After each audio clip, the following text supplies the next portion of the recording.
My story begins October 6th, 2021. Going into real estate. I hired a coach to teach me how to flip properties, fix them up, resell them.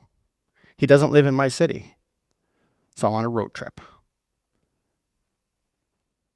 Highway, double lane, high speed, at night, moonless, dark.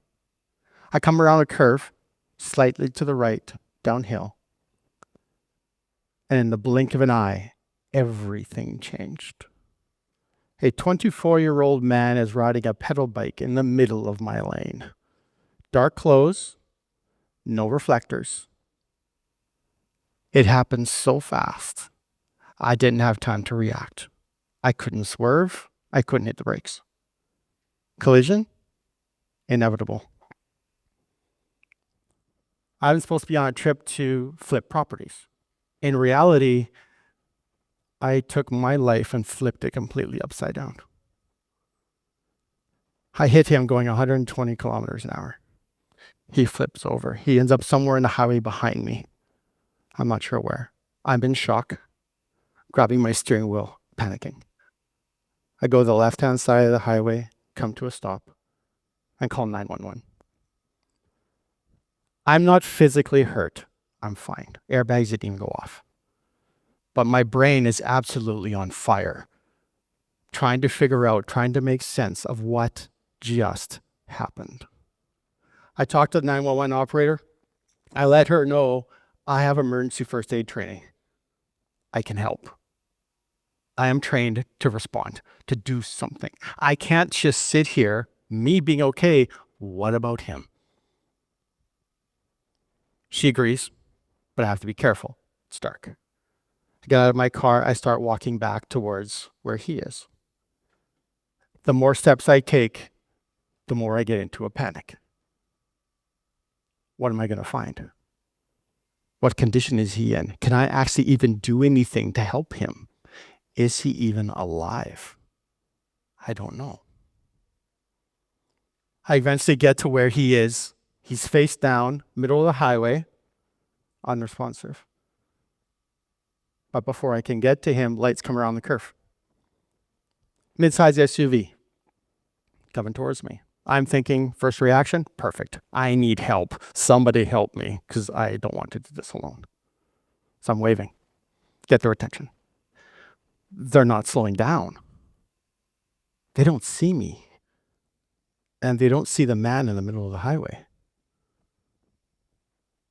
The SUV took the cyclist between the front tires and ran over him at highway speed. The sound, the image, is like a shockwave that hit my soul. I thought help was coming. It turned into trauma number 2. Just as quickly as it came, it left.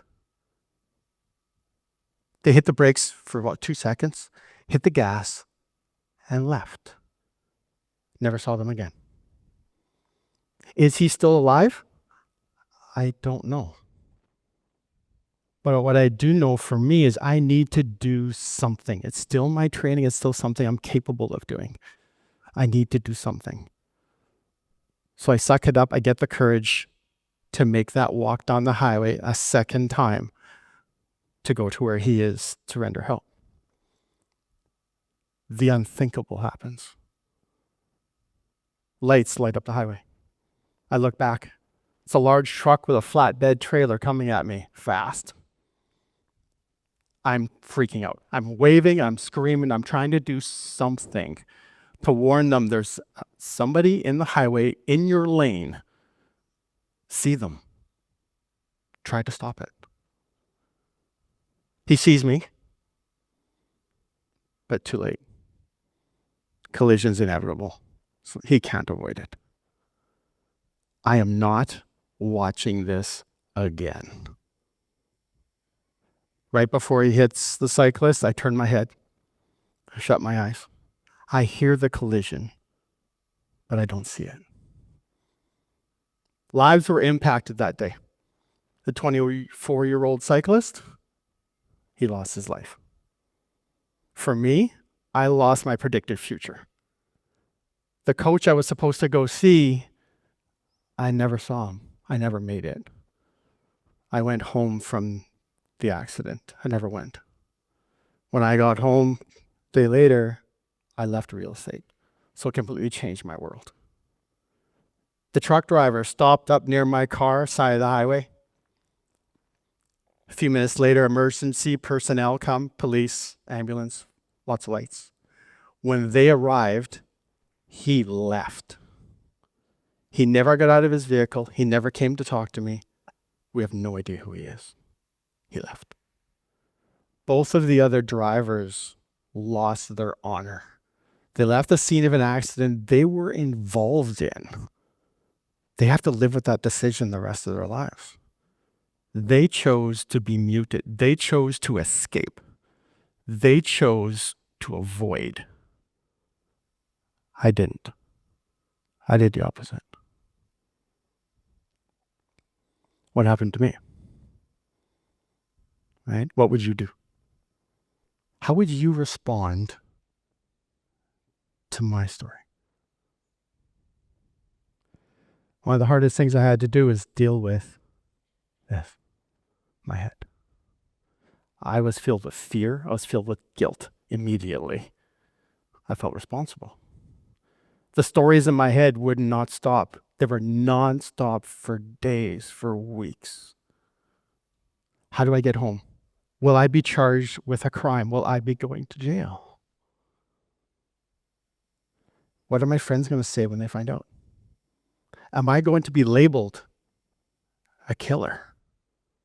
That scared me. But I had to move on. How? I had to find a way. Take it a step further. I started getting into self-development a lot. I started going through first thing in the morning routine. I got to counseling, did some work there. I talked to my friends closest to me only because I didn't want people knowing. I don't want to be labeled if I talk to them. The biggest difference in my world is when I unmuted my voice, but it's not a voice you will ever hear because it was inside me. The two most important people in my world that I deal with, I had conversations with. One of those is my inner child. We as adults have a belief system. That belief system governs everything that we do. It dictates how we operate. But we as adults never created it. It was created when we were born to the age of 7. So my 5-year-old child that's in me has a belief, I'm not enough. I always need to validate myself and prove my self-worth. For me, that was a problem because it translates to me as an adult. I do the accident. What happens? Oops. Here I am in this accident. This gentleman gets hurt. And I felt I didn't do enough. I could have done more to save him. I could have stopped him from dying. I didn't. So my inner child's in turmoil. But there's more to my story. There's a part you don't know. The police who did the investigation that night, they were there all night. I talked to him first thing next morning. And he says, I have more information for you. This wasn't an accident. It goes beyond an accident because it was intentional. The cyclist you hit was committing suicide. He was there with a purpose. I was a victim of circumstance. I didn't do anything wrong. What about the other two drivers? The other two drivers do not know the story because they left. They muted themselves, and what has that cost them? The truth.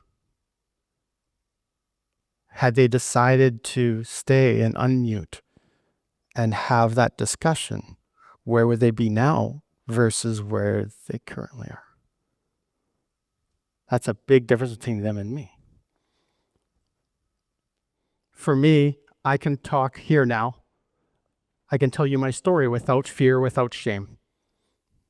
I moved on. right? I was able to do that by unmuting myself and being able to deal with my emotions, give myself space to deal with those emotions. The other second conversation that I have is with something I call my higher self. It's the person I aspire to be, the person I know I can become. When you go through trauma, what do you automatically do? You go negative. You beat yourself up. I can't beat myself up because that's just going to put me to depression and I run into trouble. But talking to my higher self, that's what I'm aspiring to be. I look to the future to get better, to be able to do this, to educate people on my story. Yes, horrific. Yes, I got through it because I was strong, because I talked. I dealt with it, unlike the other drivers.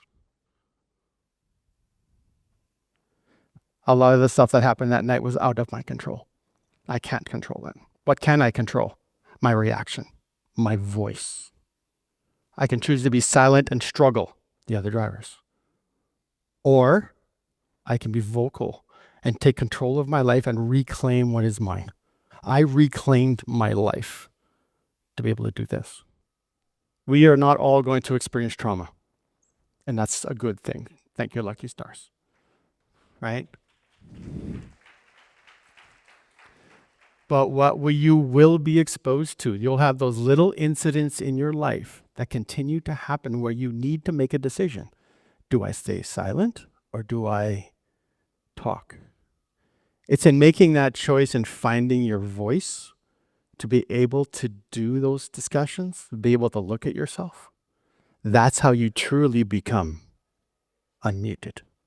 Thank you.